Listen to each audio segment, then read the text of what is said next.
നമസ്കാരം, ഞാൻ മനോജ് നെടിയാക്കൽ. ഇന്നത്തെ വിപണി വിശേഷത്തിലേക്ക് എല്ലാവർക്കും സ്വാഗതം. റബ്ബറിന് നേട്ടം, കുരുമുളകിനും ഏലത്തിനും പ്രതീക്ഷയുടെ ദിനങ്ങൾ. ഏഷ്യൻ റബ്ബർ ഉൽപ്പാദന രാജ്യങ്ങൾക്ക് ആവേശം പകർന്ന് ജപ്പാൻ ഒസാക്ക എക്സ്ചേഞ്ചിൽ ഉൽപ്പന്നം തുടർച്ചയായ രണ്ടാം ദിവസവും മികവ് കാഴ്ചവെച്ചു.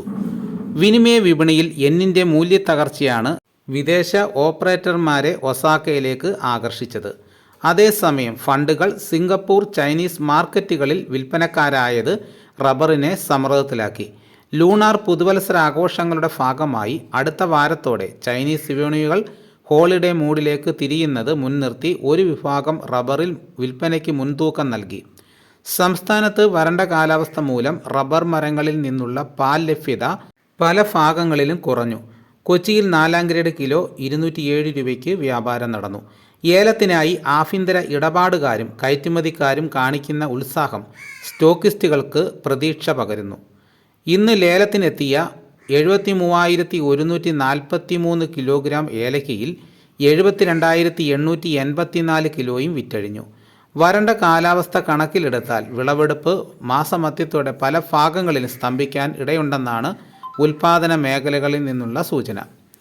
പകൽ താപനില അടിക്കടി ഉയരുന്നത് മുൻനിർത്തി പരമാവധി വേഗത്തിൽ ചരക്ക് ശേഖരിക്കാൻ വാങ്ങലുകാർ ഉത്സാഹിച്ചു. ശരാശരി ഇനങ്ങളുടെ വില കിലോ 2,488 രൂപ. കഴിഞ്ഞ വർഷം ഇതേ സന്ദർഭത്തിൽ നിരക്ക് 3,000 രൂപ റേഞ്ചിലായിരുന്നു.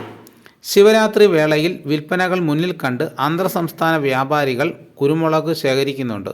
ഇന്നലെ മുളക് വില ക്വിൻ്റലിന് 200 രൂപ ഉയർന്നത് മുൻനിർത്തി മധ്യവർത്തികളും കർഷകരും വിപണിയുടെ ചലനങ്ങൾ അടിമുടി നിരീക്ഷിക്കുന്നുണ്ടെങ്കിലും കൈവശമുള്ള ചരക്ക് വിൽപ്പനയ്ക്കിറക്കാൻ താൽപ്പര്യം കാണിച്ചില്ല.